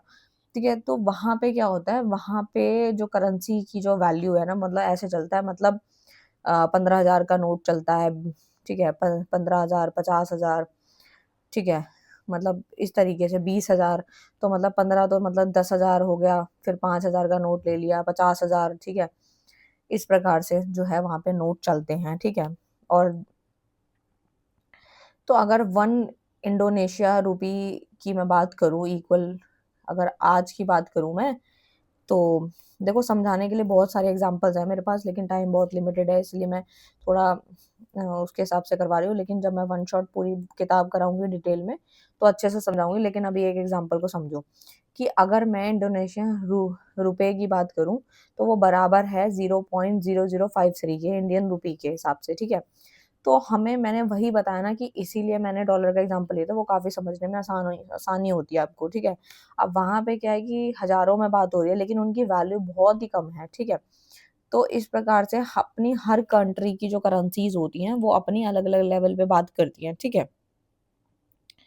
तो जैसे कि अगर मैं बोलूँ कि हाउ मच इज़ रुपीज़ 100 इन बाली, तो based on current exchange rate की अगर मैं बात करूँ, तो rupees 1000 Indian rupees equivalent approximately रुपए 1,85,000 टू रुपीज़ 1,89,000, यानी कि अगर ₹1000 के एक्सचेंज रेट की बात करूँ, तो वो किसके बराबर है, 1,85,000 और 1,90,000 के आसपास है ये, ठीक है? तो यानी कि इस प्रकार से है, हर एक कंट्री की अपनी एक वैल्यू होती है और उसी में उनको वैल्यू चाहिए होती है और एक सिंगल रुपए के हिसाब से, हम इंडियन रुपए के हिसाब से कैलकुलेट करके मल्टीप्लाई करके हम उस रुपीज़ को जो करेंसी है उसमें एक्सचेंज कर लेते हैं, ठीक है? सो इसकी बुराई क्या है भई, रिस्क ऑफ स्पेकुलेशन है, एक्सचेंज रेट फ्लक्चुएट होते रहते हैं, डॉलर की वैल्यू भी जैसे कभी ज़्यादा कभी कम होती रहती है, ठीक है? तो इस प्रकार से, और ये ना शॉर्ट नोट वाले ही टॉपिक है, तो कई बार आपके एग्ज़ाम में पूछे भी गए हैं, ठीक है, ये वाले। तो इससे काफ़ी सारे टॉपिक कवर हो रहे हैं। तो इकोनॉमिक है यहाँ पर। Now come to the next part, जो कि है इकोनॉमिक एक्सप्लोजर का है। इकोनॉमिक एक्सप्लोजर जो होता है refers to the risk that a company future cash flow market value में changing due to exchange rate fluctuation. अब यहाँ पर क्या होता है, यहाँ पे भी अपनी समस्याएँ हैं। जैसे हमारे अ, यहाँ बिज़नेस होता है, मतलब बाउंड्री के अंदर होगा तो वही सीजीएसटी, आईजीएसटी, ये सारे झमेले हैं। तो ऐसे ही अगर इंटरनेशनल की बात करूँ, तो करेंसी का फ्लक्चुएशन देखना पड़ता है कि आज करेंसी की क्या वैल्यू चल रही है, ठीक है? और उसका फ्लो कैसा है, ये सारी चीज़ें देखनी पड़ती है, देन हम उसके बाद डील कर पाते हैं, अपने बिज़नेस को पूरा कर पाते हैं, एक्सपोर्ट-इम्पोर्ट कर पाते हैं। सो इकोनॉमिक एक्सप्लोजर की बात करूँ, तो refer to the risk that a company, यहाँ पे एक रिस्क होता है जो कि कंपनी जो होती है, that a company future cash flow, जो कंपनी का फ्यूचर कैश फ्लो होता है, कि कंपनी को जो फ्यूचर में कैश आने वाला होता है वो, और मार्केट की जो वैल्यू होती है में चेंज, इन दोनों वजह से जो चेंजेस आते हैं due to exchange rate fluctuation, जिसकी वजह से एक्सचेंज रेट में फ्लक्चुएशंस आती है, कभी ज़्यादा कम, ये जो चलता रहता है। और ये एक तरीके से इफ़ेक्ट करता है long term competitiveness of the firm of international market को। और एक तरीके से इसमें ट्रांज़ैक्शन एक्सपोज़र आता है, ऑपरेटिंग आता है, और जो लास्ट वाला होता है वो इनडायरेक्ट रिलेशन होता है, जिसे हम ट्रांसलेशन एक्सपोज़र कहते हैं, जो मैंने ऊपर आपको पढ़ाया भी था। लॉन्ग टर्म नेचर का होता है, और एक तरीके से ये हमारे फ्यूचर कैश फ्लो जो आने वाला होता है उसको इम्पैक्ट डालता है। मान लो करेंसी की वैल्यू घट गई, तो वैल्यू ऑलरेडी कम हो जाएगी ना, तो इस प्रकार से। सो इसके कॉजेज़ ही यही हैं, एक्सचेंज रेट का फ्लक्चुएशन होना, इन्फ्लेशन के डिफरेंसेस। इन्फ्लेशन आपको पता ही है क्या होता है, जो महंगाई का जो डिफरेंस है, ग्लोबल कंपटीशन हो रहा है, डिमांड सप्लाई भी चेंज होने की वजह से ये पॉइंट्स रहते हैं। ठीक है, now come to the next part, balance of payment का। ये तो इतनी बार मैं आपको पढ़ा चुकी हूँ, काफ़ी बार। सो बैलेंस ऑफ पेमेंट एक सिस्टमैटिक रिकॉर्ड होता है हर इकोनॉमिक ट्रांजेक्शन का, जिसमें कंट्री जो होती है, वेट, country and the rest of the world during a specific period की ट्रांजेक्शन हो रही है किसके बीच में, country and the rest of the world के साथ एक स्पेसिफिक पीरियड में। तो जैसे कि एक्सपोर्ट का होना, इंपोर्ट का होना, इन्वेस्टमेंट होना, या कोई फाइनेंशियल ट्रांसफर होना, ये सारी चीज़ें बैलेंस ऑफ पेमेंट के अंदर आती है। नाम से क्लियर, बैलेंस ऑफ पेमेंट। हम पेमेंट इसीलिए कर रहे हैं क्योंकि हम कुछ यहाँ पर ट्रांजेक्शन कर रहे हैं and rest of the world के साथ। कंपोनेंट में आता है करंट अकाउंट, कैपिटल आते हैं। तो देखो, एक करंट अकाउंट में क्या होता है, जिसमें हम ट्रेड करते हैं कोई भी सामान या सर्विस में। सर्विस, अब जैसे कोई यहाँ इंडिया में कोई पर्सन बैठा है, वो कनाडा में किसी को पढ़ा रहा है, या कनाडा का पर्सन इंडिया के पर्सन को पढ़ा रहा है, दैट मीन्स यहाँ पे सर्विस का एक्सचेंजमेंट हो रहा है, ट्रेड हो रहा है। और गुड्स भी हो सकते हैं, गुड्स में सामान है, एक्सपोर्ट इम्पोर्ट होना, इनकम ट्रांसफर, ये सब होता है। कैपिटल अकाउंट में आता है जैसे फॉरेन इन्वेस्टमेंट होगी, लोन एंड कैपिटल ट्रांसफर हो गए, कि इंडिया में किसी ने कंपनी खोल ली, इन्वेस्टमेंट कर दी, एमएनसी खोल ली, ये प्रकार से कैपिटल अकाउंट में भी ये सारी चीज़ें आती हैं। तो इस प्रकार से हैं। तो इतनी बात आपको समझ आ गई होगी। उसके बाद आते हैं अपने नेक्स्ट क्वेश्चन की तरफ, जो कि हमारा इंटरनेशनल डेब्ट इंस्ट्रूमेंट क्या होता है। तो देखो भाई, सबसे पहले इंटरनेशनल डेट इंस्ट्रूमेंट जो होता है वो एक तरीके का फाइनेंशियल टूल है, जो कि गवर्नमेंट के द्वारा, कंपनी के द्वारा, या फिर फाइनेंशियल इंस्टीट्यूशन के द्वारा इशू किया जाता है, यूज किया जाता है, ताकि फंड रेज हो फ्रॉम फॉरेन इन्वेस्टर। यहाँ पे बोला गया है, borrower promise to repay the principal amount. यहाँ पे एक ऐसा इंस्ट्रूमेंट है, जो बोरोवर है, जो बोरो कर रहा है मनी, पैसे उधार ले रहा है, वो प्रॉमिस करता है कि मैं रीपे करूंगा principal amount along with interest of future date. एक फ्यूचर डेट पे मैं पैसा दे दूंगा ब्याज के साथ। ठीक है, तो एक टूल है एक तरीके का, जिसमें आपके जो भी, जैसे कि ग्लोबल कैपिटल मार्केट आती है, यूरो बॉन्ड आते हैं, ये सब आता है इसमें। ठीक है, तो यहाँ पर जो है ना, आपको एक बात ये समझनी है कि जो फीचर्स होते हैं इंटरनेशनल डेट इंस्ट्रूमेंट के, वो होते हैं फिक्स इनकम नेचर के होते हैं। Investor receive regular interest payment की, जिसने पैसा लगाया उसको एक रेगुलर बेसिस पे ब्याज मिलती रहेगी, जो भी उसने इन्वेस्ट किया था। ठीक है, प्रिंसिपल नहीं, इंटरेस्ट की बात कर रही हूँ। इंटरनेशनल इंश्योरेंस होती है कि उसमें ग्लोबल फाइनेंशियल मार्केट आती है, can be issued in foreign domestic currency में वो इशू कर सकता है। लॉन्ग टर्म फाइनेंसिंग रहती है, यानी लॉन्ग टर्म कैपिटल रिक्वायरमेंट पूरी हो जाती है। Now come to the next part, जो कि है इंटरनेशनल डेट इंस्ट्रूमेंट के, जैसे कि यूरो बॉन्ड होते हैं, जिसमें कि Indian company issue bond in US dollar in London. जैसे कोई इंडियन की कंपनी ने अपने बॉन्ड को इशू किया है, issuing bond in US dollar, उसने अपने बॉन्ड को यूएस डॉलर में जो है वो इशू किया है लंदन के अंदर, तो वो यूरो बॉन्ड हो जाएंगे। बॉन्ड जो इशू होते हैं currency different from the country of insurance. ठीक है, फॉरेन बॉन्ड क्या होते हैं, bond issue in domestic market by a foreign borrower. यहाँ पे क्या होता है, जो भी बॉन्ड इशू किए जाते हैं वो डोमेस्टिक मार्केट में होते हैं, किसके द्वारा, फॉरेन बोरोवर के द्वारा होते हैं। लेट सपोज, इसका एक एग्जांपल है कि जो इंडियन कंपनी है उसने इशू कर दी है। ठीक है, इंडियन कंपनी ने इशू किए हैं बॉन्ड इन जापान में, येन मार्केट में। ठीक है, तो ग्लोबल बॉन्ड तो आपको पता है क्या होते हैं, बॉन्ड इशू साइमल्टेनियसली इन मल्टीपल कंट्रीज में जो बॉन्ड इशू होते हैं, सब ग्लोबल बॉन्ड कहते हैं, नाम से भी क्लियर है। फ्लोटिंग रेट नोट्स क्या होता है, bond with variable interest rate link to the market benchmark, कि यहाँ पे एक वेरिएबल इंटरेस्ट रेट के साथ बॉन्ड इशू कर दिए जाते हैं। ठीक है, तो इस प्रकार से आप इसको लिख सकते हैं। नेक्स्ट वाले क्वेश्चन पे आते हैं।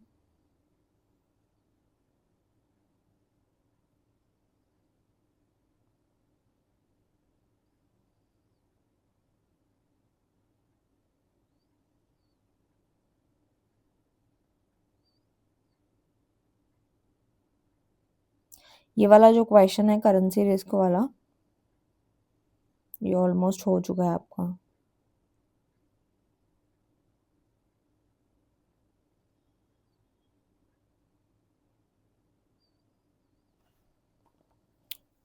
और 19 क्वेश्चन छोड़ देना क्योंकि ये मैं ऑलरेडी करा चुकी हूँ, ठीक है, इसको काटा मारो। पहले हम ये देख लेते हैं कि उसमें से कौन कौन से हो चुके हैं, फिर वो आपको छोड़ देने हैं और जो रह गए होंगे वो मैं करा दूंगी।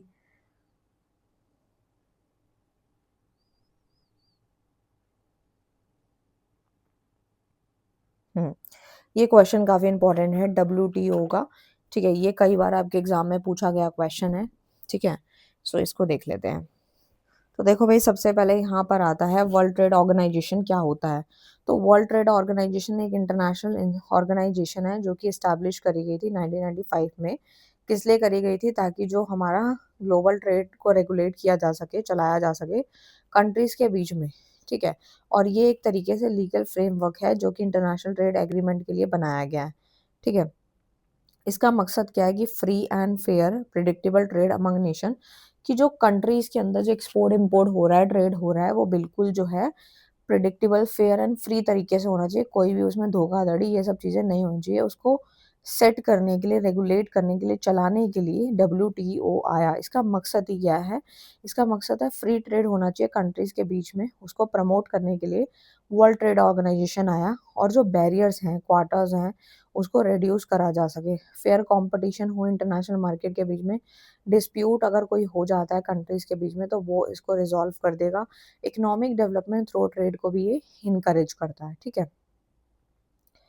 साथ ही साथ आप इसको जो है बना के लिख सकते हैं। नेक्स्ट वाला जो आता है वो आता है कि आपका SDRS क्या होता है।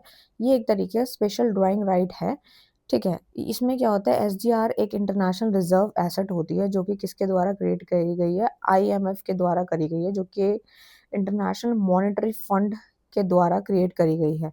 They are not a currency but a claim on freely usable currency of IMF member countries, कि भाई जो इंटरनेशनल मॉनेटरी फंड के अंदर जो मेंबर्स होते हैं वो उसको यूज़ कर सकते हैं, फ्रीली इसको यूज़ कर सकते हैं, और ये कोई करेंसी नहीं है, क्लेम बोल सकते हैं, freely usable currency. SDR are use to supplement foreign exchange reserve and countries. सबसे पहले तो ये समझना है कि SDR के क्या फीचर्स हैं, ये क्यों आया। एक तरीके से ये इंटरनेशनल रिजर्व एसेट है जो कि किसके द्वारा क्रिएट करी गई? IMF के द्वारा। ये कोई फिजिकल करेंसी नहीं है। ये हमारी बेस्ड होती है, based on a basket of major currencies पे, कई सारी करेंसी की जो टोकरी बोलते हैं ना, उस पर बेस्ड है ये एक तरीके से। और ये इंटरनेशनल लिक्विडिटी को भी सपोर्ट करती है। यहाँ पे SDR बास्केट के अंदर कौन कौन सी इंटरनेशनल करेंसीज जो है वो आती हैं? एक तो USD आता है, यूरो आता है, यॉन जैसे कि चाइनीज यॉन हो गया, जापानीज येन हो गया, ब्रिटिश पाउंड हो गया, ये सारी इसमें आती हैं, ठीक है। तो ये आप जो है लिख सकते हैं। नेक्स्ट जो आता है वो आता है GDR। GDR में क्या होता है? ग्लोबल डिपॉजिटरी रिसिप्ट जो होता है वो क्या है? एक तरीके से ये भी एक फाइनेंशियल इंस्ट्रूमेंट है जो कि किसके द्वारा इशू किया जाता है? डिपॉजिटरी बैंक के द्वारा करा जाता है, जो कि फॉरेन कंपनी के शेयर को रिप्रेजेंट करने का काम करता है। इसमें क्या होता है? They allow company to raise capital, यानी कि इसमें कंपनी को बिल्कुल अलाउ किया जाता है कि तुम अपनी कैपिटल को रेज करो एक इंटरनेशनल मार्केट में, जैसे कि like Europe and other global exchange. तो अभी आप एग्जांपल समझोगे ना तो और अच्छे से क्लैरिफाई होगा, ठीक है। तो investor holding GDR indirectly own share of the issuing company, for example Indian company issuing GDR in London और लुक्समबर्ग मार्केट। यानी कि यहाँ पे जो बताया गया है कि जो इंडियन कंपनी है उसने GDR जो है वो इशू करे थे लंदन में, ठीक है। तो ये इसका एग्जांपल है। फीचर्स की बात करें तो एक तरीके से वही डेफिनेशन से ही बनते हैं वो, जिसमें आता है कि इंटरनेशनल डिपॉजिटरी बैंक के जो है वो द्वारा इशू किया जाता है। ग्लोबल स्टॉक एक्सचेंज ट्रेड होता है, एंड ये कंपनीज को हेल्प करता है ग्लोबल कैपिटल एसेस करने में, ठीक है। तो इस प्रकार से आप इसको लिख सकते हैं।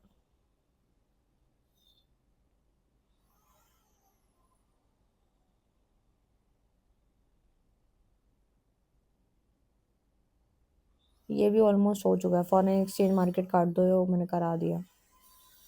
कुछ क्वेश्चन तो इसीलिए डाले हैं ताकि आपको पता लग सके कि भाई इस तरीके से ही पूछा जा सकता है क्वेश्चन। एक्सचेंज रेट करा दिया है आपको मैंने, ये सारे करा दिए हैं।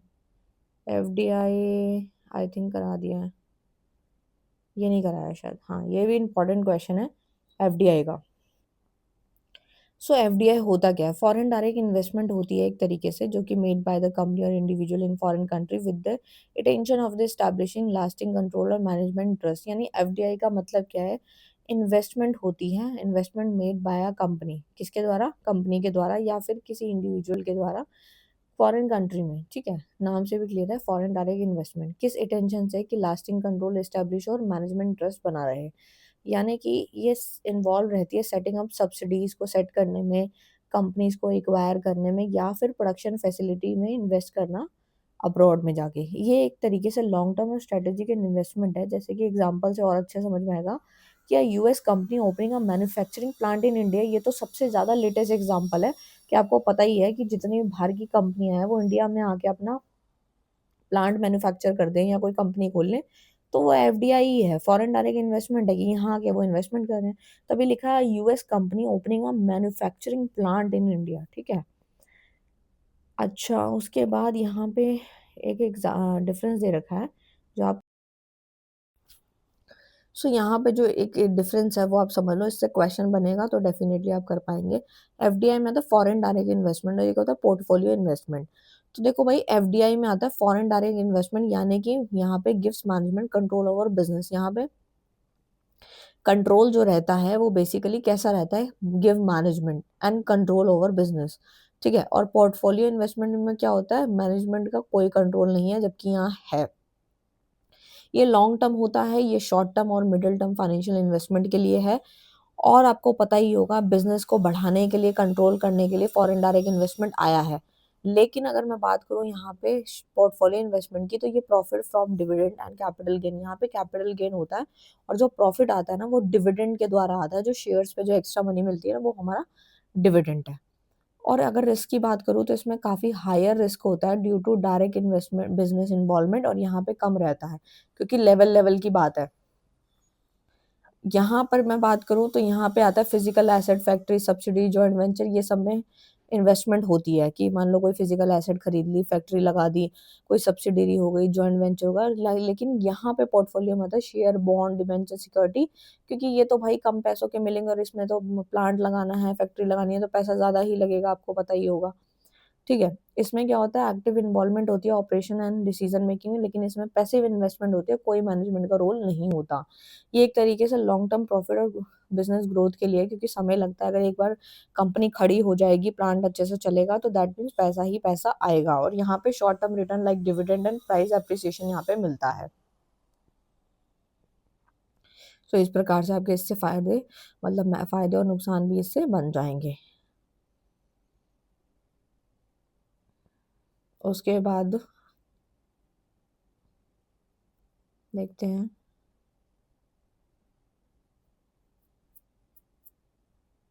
यहाँ पे एक क्वेश्चन आया है जो कि आता है काउंटर ट्रेड का। काउंटर ट्रेड क्या होता है? एक तरीके से refers to the form of international trade. एक तरीके से इंटरनेशनल जो हम ट्रेड करते हैं उसकी एक फॉर्म होती है ये, जिसमें गुड्स एंड सर्विस जो होते हैं वो एक्सचेंज किए जाते हैं पूरे या फिर पार्टली फॉर अदर गुड्स। मतलब सामान या सर्विस को एक्सचेंज किया जाता है अदर गुड्स के लिए, चाहे वो गुड्स पूरे हों या फिर अधूरे हों, या फिर सर्विस हो बजाय के पैसों के। ठीक है, उसको बोलते हैं काउंटर ट्रेड, नाम से भी क्लियर है। It is use when countries face foreign exchange shortage और ट्रेड रिस्ट्रिक्शन। ये हम कब इस्तेमाल में लेकर आते हैं? ये तब लेकर आते हैं जब कंट्री जो है वो फेस करती है, दिक्कतें फेस करती है, फॉरेन एक्सचेंज उनके पास कम होते हैं, या फिर ट्रेड की कोई रिस्ट्रिक्शन लग जाती है, पाबंदी लग जाती है, तो काउंटर ट्रेड का इस्तेमाल करके वो ट्रेड कर पाते हैं। Barter like system use in international business, जैसे हम अपनी पूरी कंट्री के अंदर जब पहले के समय में बार्टर सिस्टम चला करता था ना, सामान के बदले सामान और पैसे का कोई इस्तेमाल नहीं, तो वो बार्टर सिस्टम हुआ करता था। लेकिन यहाँ पर जो हो रहा है, यहाँ पे सर्विस और गुड्स का जो एक्सचेंजमेंट हो रहा है बिना पैसों के, तो उसे हम काउंटर ट्रेड बोलते हैं, क्योंकि ये इंटरनेशनल बिजनेस के लेवल पे किया जाता है। अब इन्होंने एक छोटा सा एग्जांपल दिया है तो और अच्छे से समझ में आएगा कि country export machinery and receive oil instead of payment in cash. कि कंट्री क्या कर रही है? एक्सपोर्ट कर रही है मशीनरी, यानी कि अपनी कंट्री से मशीनरी दूसरी कंट्री को दे रही है कि लो भाई मशीनरी ले लो और काम कर लो। तो उसके बजाय उनको जो है ऑयल मिल रहा है, ठीक है, तेल मिल रहा है, बजाय कि receive oil instead of payment in cash, बजाय कि उनको कैश मिले, ठीक है। तो काउंटर ट्रेड के फीचर्स क्या हैं, क्योंकि यहाँ पे non monetary settlement of trade है और ये इंटरनेशनल ट्रेड में इस्तेमाल होती है, एक्सचेंजमेंट होता है गुड्स एंड सर्विस का, फॉरेन एक्सचेंज शॉर्टेज सिचुएशन में ये मदद करता है काउंटर ट्रेड की, हमारा ट्रेड रुक नहीं रहा, हम ट्रेड कर पा रहे हैं, इस हिसाब के फायदे नुकसान भी बनते हैं।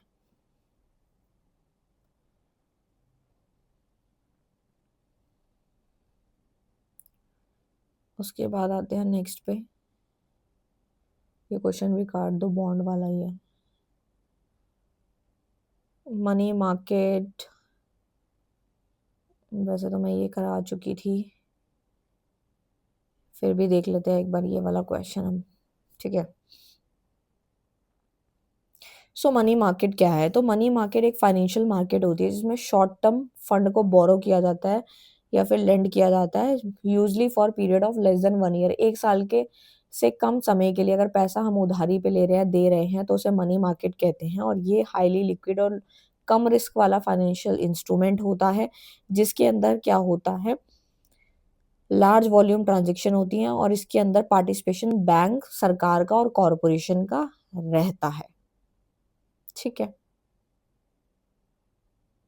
इसके इम्पोर्टेंस की बात करें तो रिस्क फ्री इन्वेस्टमेंट होता है, क्योंकि छोटे समय के लिए ही होता है और एक तरीके से ये use as a benchmark for interest rate, government को हेल्प मिलती है लिक्विडिटी मैनेज करने में।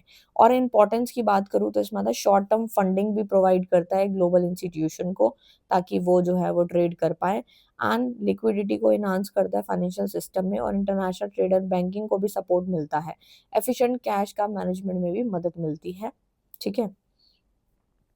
बैलेंस ऑफ पेमेंट काट दो, ये मैंने करा दिया है, ठीक है।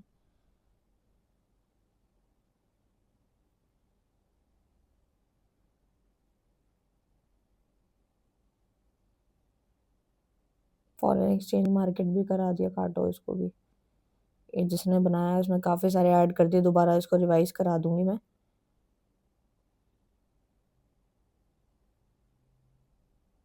एक डिफरेंस आया वो देख लेते हैं। फॉरवर्ड कॉन्ट्रैक्ट और फ्यूचर कॉन्ट्रैक्ट क्या होता है, तो देखो भाई, फॉरवर्ड कॉन्ट्रैक्ट क्या होता है, एक तरीके से जो है ओटीसी होता है, ओवर द काउंटर मार्केट होता है, और ये ऑर्गेनाइज एक्सचेंज मार्केट होता है, यानी ये फ्यूचर में होने वाला है, ठीक है। यानी कि ऑर्गेनाइज एक्सचेंज मार्केट है जिसमें हम कुछ एक्सचेंज करेंगे और बिल्कुल ऑर्गेनाइज मैनर में है, तो वो फ्यूचर कॉन्ट्रैक्ट है। फॉरवर्ड में क्या होता है, ओवर द काउंटर मार्केट होता है, एक तरीके से यहाँ पे कुछ भी चीज़ें रेगुलेटेड नहीं होती और यहाँ पे कोई मार्जिन भी रिक्वायर्ड नहीं होता, फ्लेक्सिबल इसका साइज होता है, सेटलमेंट इसकी मेच्योरिटी डेट पे होती है, क्योंकि आगे इसको फॉरवर्ड कर दिया जाता है, आज ना करके उस कॉन्ट्रैक्ट को आगे बढ़ा दिया जाता है और इसको हम एक तरीके से क्या बोल सकते हैं, मेच्योरिटी डेट पे सेटल करेंगे। और फ्यूचर कॉन्ट्रैक्ट क्या होता है, डेली मार्क्ड होता है मार्केट सेटलमेंट में, ठीक है, mark to market settlement, and lower risk होता है ड्यू टू क्लियरिंग हाउस, इसमें रिस्क काफ़ी कम होता है, इसमें थोड़ा ज़्यादा होता है क्योंकि डेट आगे बढ़ा दी जाती है और इसमें एक्सचेंज अथॉरिटी इसको रेगुलेट करती रहती है, ठीक है। तो दोनों के डिफरेंस समझ पा रहे हो, ये फ्लेक्सिबल साइज का है, ये फिक्स कॉन्ट्रैक्ट साइज होता है, मेनली यूज होता है हेजिंग के लिए और ये स्पेकुलेशन दोनों के लिए, इसमें कोई भी मार्जिन रिक्वायर्ड नहीं है, बट इसमें रिक्वायर्ड होता है। तो इस प्रकार से है, फॉरवर्ड कॉन्ट्रैक्ट नाम से समझ में आते हैं हमें चीज़ें। हम्म, ये भी मैं करा चुकी हूँ, करेंसी वाला क्वेश्चन आपको। एमएनसीज के बारे में वैसे तो मैं ऑलरेडी पढ़ा चुकी हूँ, बट एक बार समझ लेते हैं। एमएनसी एक ऐसी कंपनी है जो कि ऑपरेट हो रही है मोर देन वन कंट्री, एक से ज़्यादा कंट्री में जब ऑपरेट होती हैं कंपनी तो उसे एमएनसी कहते हैं। इसका जो हेड क्वार्टर होता है वो सिर्फ एक ही कंट्री में होता है, बाकी में अदर में ये सिर्फ ऑपरेट हो रही होती है, और एक तरीके से ये प्रोडक्शन, मार्केटिंग, फाइनेंस सब चीज़ों में ग्लोबली जो है मैनेज होता है एमएनसी। डोमेस्टिक स्टेज की बात करूँ तो जो कंपनी है वो ऑपरेट हो रही है ओनली अपनी अपनी होम कंट्री में, तो उसे डोमेस्टिक स्टेज बोलते हैं, जो कि एक लोकल मार्केट पे फोकस करती है। एक्सपोर्ट स्टेज में क्या होता है, company start exporting product to foreign market, यानी यहाँ पे जो कंपनी स्टार्ट हुई है वो प्रोडक्ट को एक्सपोर्ट करने के लिए हुई है फॉरेन मार्केट में, इसमें कोई फिजिकल प्रेजेंस अब्रॉड में नहीं दिखता। इंटरनेशनल स्टेज आपको पता ही है कौन सी होती है, company establish foreign sale offices और subsidy, basic foreign operation begins होता है, और मल्टीनेशनल आपको पता ही है company has production and operation in multiple countries, बहुत सारी कंट्रीज में उसकी कंपनीज की जो है काम हो रहा होता है। और साथ ही साथ इसके यहाँ पे इंपॉर्टेंस देख लेते हैं, क्योंकि इससे आपके फ्यूचर भी बन जाएंगे। ग्लोबल ट्रेड को प्रमोट करती है और इन्वेस्टमेंट, क्योंकि मान लो कि कोई कंपनी आई है तो वो लोगों को काम भी देगी ना, तो वो और कंट्रीज में भी जो है काम मिल रहा है, लोग काम कर रहे हैं, ग्लोबल ट्रेड प्रमोट हो रहा है, एम्प्लॉयमेंट अपॉर्चुनिटी आ रही है, लोगों को काम मिला, ठीक है, और इससे लोग कमा रहे हैं, ट्रांसफर हो रही है technology to developing countries, and economic integration में एनहांसमेंट देखने को मिलती है, क्योंकि कहीं ना कोई लोग कमाएंगे और फायदा तो मिलेगा। उसके बाद आते हैं रिस्क वाला टॉपिक, ये सब करा दिए थे। CAPM भी काट दो, ये भी दोबारा से रिपीटेड है। सो जो काफ़ी सारे तो इसमें रिपीटेड थे, बट जो रिपीटेड नहीं थे वो मैंने सारे इंपॉर्टेंट करवा दिए हैं आप लोगों को। सो इसका एक बार रिवाइज मैं PDF बनवा के रेडी करवा के रख दूंगी जिन किन्हीं को भी चाहिए, ठीक है। तो all the best for your exam, thank you so much.